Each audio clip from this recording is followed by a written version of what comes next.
Сега ще продължим към третата част от полагане на основа и заглавието на това послание е чрез покаяние към вяра. Още в самото начало искам да кажа, че няма друг начин към вярата, освен през покаянието. Всеки друг път, който казва ще те заведа там, е лъжлив. Истинска вяра не е възможна без покаяние, обращение. И днес искам да дискутираме доктриналната значимост на тая основа. Ето, разгледахме до сега за спасението чрез лично познаване на Исус, но трябва да разгледаме и доктрината за учението на спасението. Това е нещо, което милиони християни не са разбрали, са го пропуснали. Но ето това стои в Евреи глава 6, от начало първи стих към трети, който казва: поради това нека да оставим първоначалното учение на Христос и нека да се стремим към съвършенство, без да полагаме отново за основа покаяние от мъртвите дела, вяра в Бога, учение за измивания, за ръкополагания, за възкресяване на мъртви или за вечния съд. Това ще направим, ако Бог позволи. Тук има две важни мисли, които трябва да отбележим. Важно е да се основат, да се изяснят основи. Когато построяваш една сграда, трябва да имаш хубава основа, но когато вече се направи основата отдолу скалата, няма пак да изливаш и отново. Тогава продължаваш в изграждането на следващия етаж, на следващите неща за сградата. В Евреи 6 едно казва основата, като една, която е ясна, която е една, единствена. И днес ще разгледаме 6 такива доктрини, 6 елемента на доктрината. Това е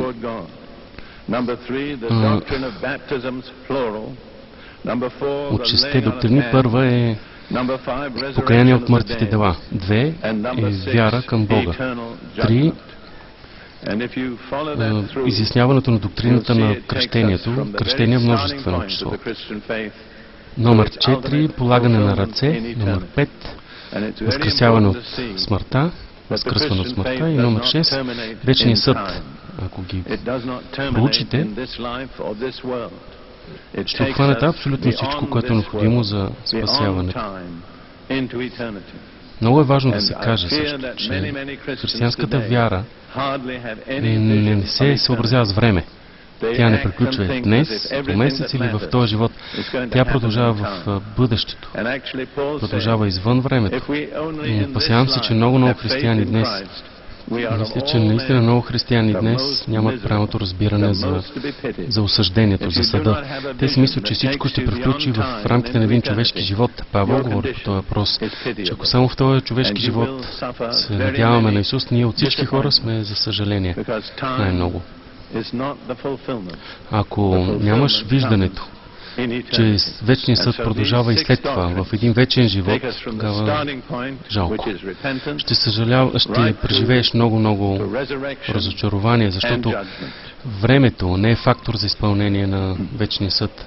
Тие 6 доктрини, за които днес ще говорим, започват от началото, от покаянието и така до възкресението, до съда в бъдещето.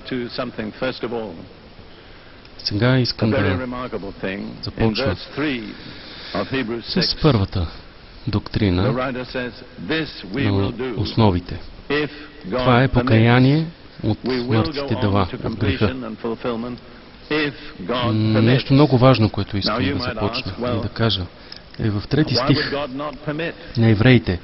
Това ще направим, ако Бог позволи. Ще отидем от основата до осъждението, при което ще получим награда. Ако Бог позволи, всеки би казал: защо Господ да не позволи? Наистина Той иска всеки да продължи. Но аз искам да ви питам нещо простичко. Когато искате позволение от общината, да построите сграда. Вие трябва да докажете, че основата е добра, че местността е добра. Тогава ще дойдат проверяващи. Ще проверят стъпка по стъпка как сте направили основата. Дали тя е добра и тогава ще ви позволят нататък. Те ще проверят основите, защото основата, ако не е сигурна, цялата сграда не може да бъде построена. И ако основата не е стабилна, изобщо няма да ви дадат позволение хората от общината. Така и Бог по същия начин действа с нас. Господ казва, какво довършване на неща и каква получаване на награда. Я си вижте основата. Той идва като проверяващи от общината, поглежда как сме направили основата. На кал, на пясък, на скала. Така има хора, които никога не озряват, никога не стигат до изпълнение, до получаване на наградата, защото не са поставили правилната основа. Ето колко изключително важно е основата. И ето защо се занимаваме днес с тези 6 части на основата на християнската вяра. До първата. Покаяние от греха, покаяние от дела, които водят към смърт. Кои са тия дела, които водят към смърт? Някои преводи казват дела, които водят към смърт, са мъртвите дела. Аз вярвам лично, казва Терпринс, че всичко, което е направено не е с вяра в Господа. Всяко нещо, което не е направено с вяра в Господа, е мъртво. Единственото, което води живот, е вярата в Христос. Може да ходиш на църквата, даваш пари за бедните, правиш молитви, но не си го правил с вяра. Всичко това е празно, мъртво. Трябва да се отвърнем от всичко, което е извършено без вяра. Единствено вярата в Исус, правилния начин, който Исус иска. Това е, което води към постигане на целта. Разбира се, ние трябва да живеем не само живот с вяра, но вяра в Исус Христос, правилния начин. Сега е много важно да разберем какво е пък покаянието. Покаянието не е емоция. Виждал съм много пъти проповедници, които търсят така да подготвят хората, да ги доведат до емоция, да ги доведат до разплакване и да ги доведат до покаяние. Много често така хората наистина водени от емоция, излизат напред. Но когато покайват се, но когато се отидат и емоцията си отиде, чувстват, че не са се покаяли правилно. Покаянието не е емоция. Това е решение. Не излиза, не се ражда от емоция, но идва от сърцето. Когато достигнем вярата на хората и ги поканим и ги предразположим да изберат със сърцето си, с волята си, тогава те ще бъдат завинаги спасени. Много хора не са истински спасени, защото никога не са помислили за промяна на сърцето си. Те може и да са преживявали покаяние няколко седмици, но когато дойдат трудности, отпадат. Както знаете, Библията е написана на два основни езика. Гръцки за Новия завет и еврейски за Стария завет. Всеки един от тези езици има специфична дума, с която превежда думата покаяние. Само когато погледнем и двата, разбираме пълнота, значението на тая дума. В гръцки думата може да се преведе като промяна на ума, промяна на начина, по който живеем. Преди всичко, покаянието е промяна на ума. Промяна на начина на живота. Ако сме живеели за да удоволстваме себе си, сега се променяме, почваме да удоволстваме Исус, Спасителя. Това е решение, както казах и преди това. Не е емоция, решение. Можеш да се покаеш без никакви емоции, но не можеш да се покаеш без да се промени сърцето ти. Ето и еврейският превод на думата. Това е за най-обикновените хора. Еврейската дума за покаяние е да се обърнеш обратно. Вървял си по един начин, да речем с гръб към Бога, обръщаш се на 180 градуса и се обръщаш към Господа и кажеш: ето ме, Боже, кажи ми сега какво да върша. И аз ще го върша. Трябва да сложиш и двата превода, за да разбереш пълната картина на покаянието. Вярата идва единствено след като се покаял правилно. Има си ред в Библията. Покайте се и вярвайте. Има хора, които днес страдат, нямат вяра.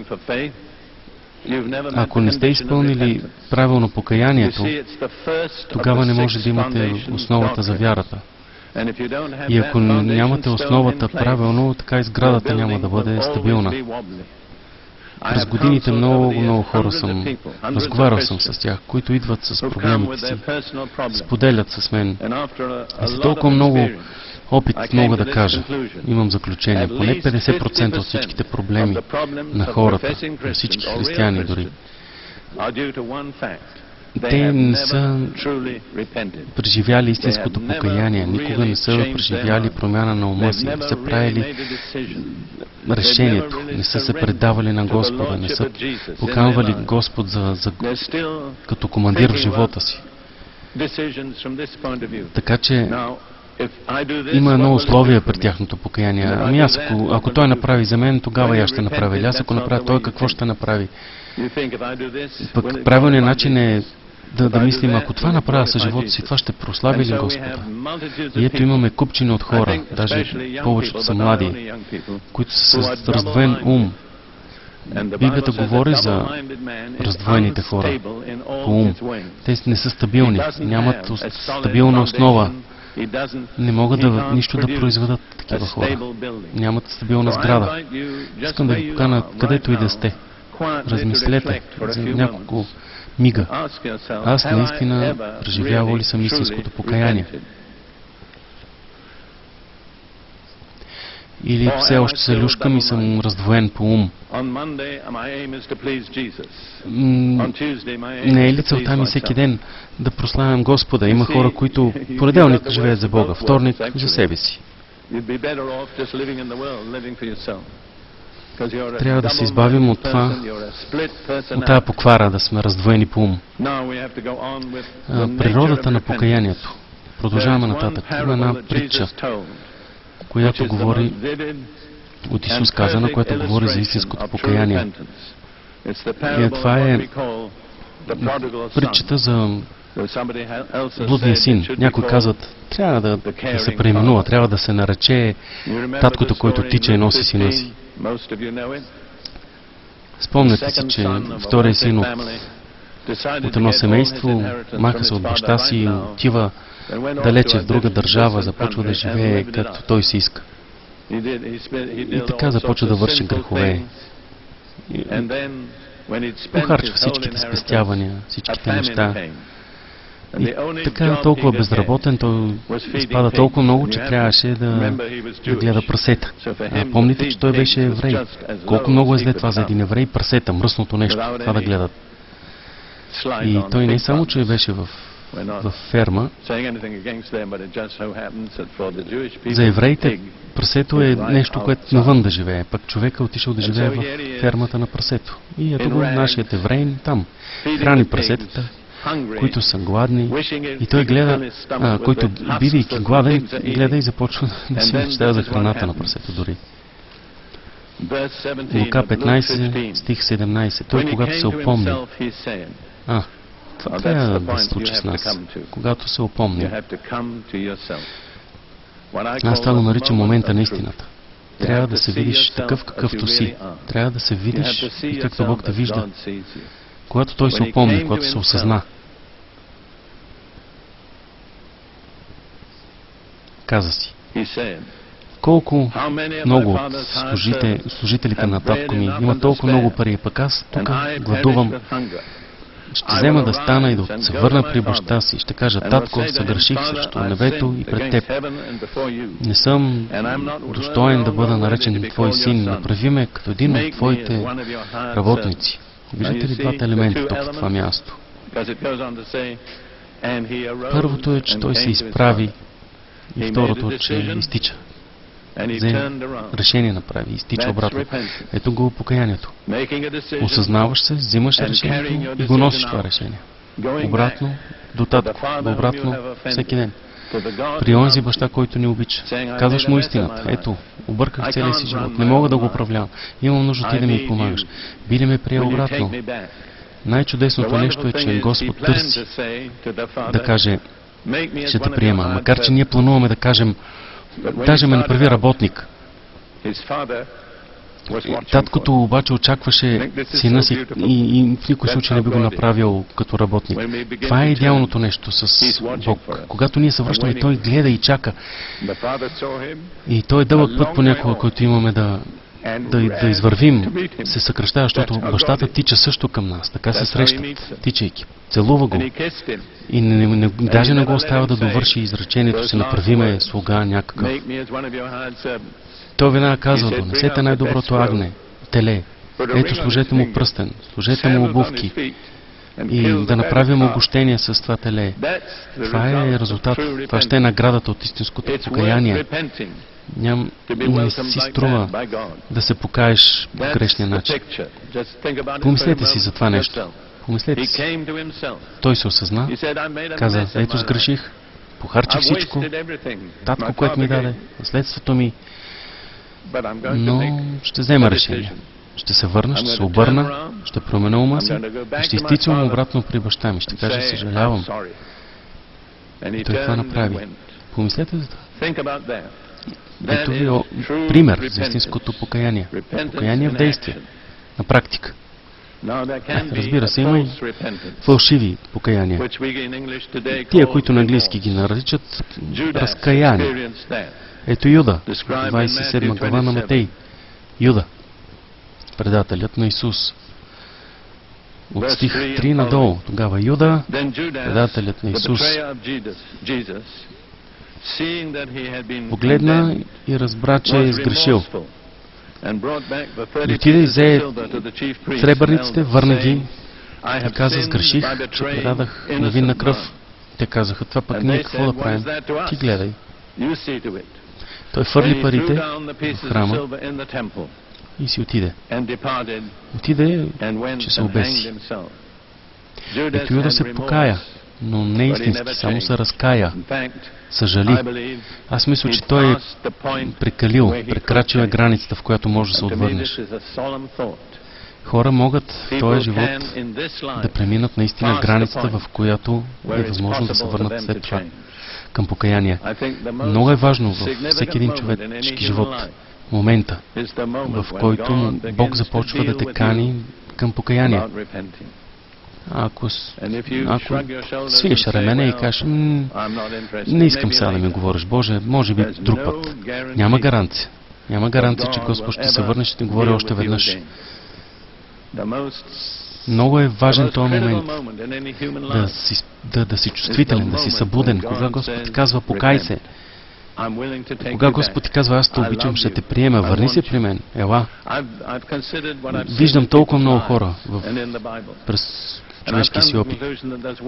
И искам да ви кажа, че Бог има нещо, което най-много мрази, което много се обижда. Той, когато ни покани, а хората не приемат. Хората го презират. Тогава Бог се обръща в гняв. Имаше такъв човек, който презрява милостта на Господа. Името на този човек беше Исав. И той е описан в Евреи, глава 12. Има много исавци по света. И те са и хора като нас.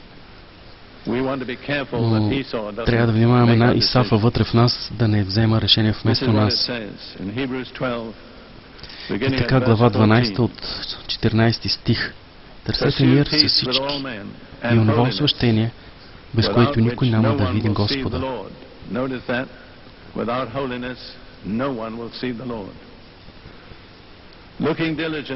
И внимавайте да не би някой да достигне до Божията благодат, да не би да поникне някой горчив корен, за да ви смущава мнозинството и мнозинството да се зарази от него, да не би някой да е блудник или нечестив, както Исав, който за едно ястие продаде първородството си. Знаете, че никога в Стария Завет не ни е написано за Исав да не извършил прелюбодеяние. Но в Божиите очи това, че продаде на първородството си е равно на прелюбодеяние. Просто заради една купа леща. Той продаде се и се отвърна и не беше стабилен. Бил е гладен, бил е помирисал е много хубавата супичка от леща. Аз мога да ви кажа, че когато живях сред араби за дълго време, правят такава супа от леща. Нарича се шорба тарес. И това е наистина много вкусно. Така миризма лещичка сготвена. Мога много добре да се представя как се връща Исав изморен от лов и помирисва хубавата лещичка на котлона, на огъня. И Яков казва, ще ти дам, но ако ми дадеш ти пък първородството, хапвай. Той е рекал, какво да правя с това първородство, сега като съм толкова гладен, какво е топличко, вкусничко, и предаде се. И ето казва ни се, че той предаде първородството си и направи Бог изключително огорчен, сърдит, огорчен. И Господ на друго място казва, Яков възлюбих, Исав мразих, презрях. Запомнете и това нещо. Ако вие презрете, наплюете поканата от Бога, тая милост, тая велика благодат, се обърнете заради една супичка, заради една лещичка, заради каквото и да било, много ще огорчите Бога. И казва ни след това, със същата история,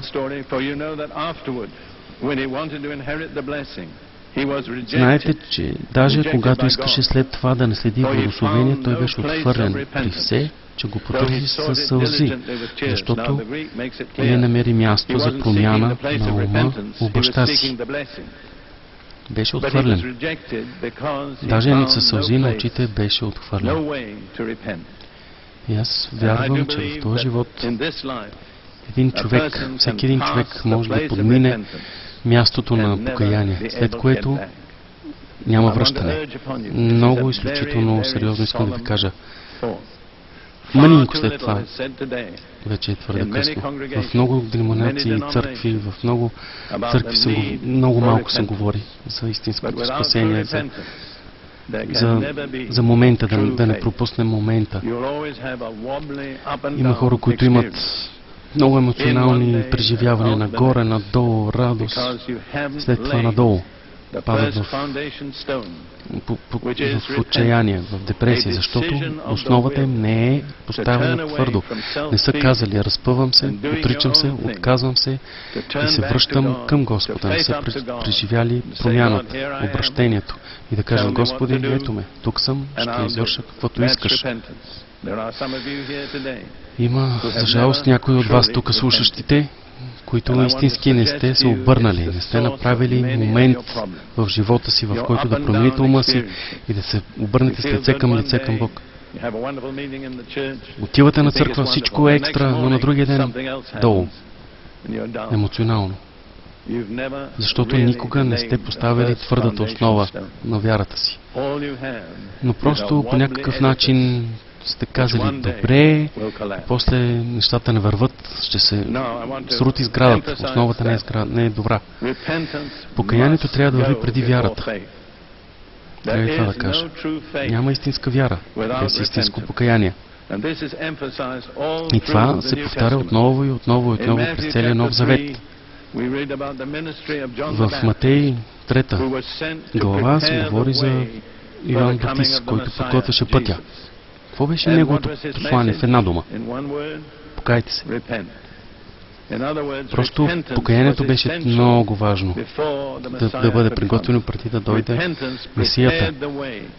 Покаянието приготвяше истинското идване на Исус. Няма как да си готов да срещнеш Месията, без да си преживял покаяние. В Матей 3, от 1 до 3, в тия дни Йоан Кръстителя идваше по пустинята и проповядваше, като казваше: покайте се, защото Царството Небесно наближи. И така се изпълва пророчеството от Исаия, глас на един, който вика в пустиня: пригответе пътя за Господа, направете го прав. Как се приготвя прав пътя за Господа? Се покаем. И той канеше постоянно хората на Бога да се покаят. Покаянието е единствения начин да поканим Господ да дойде в живота ни.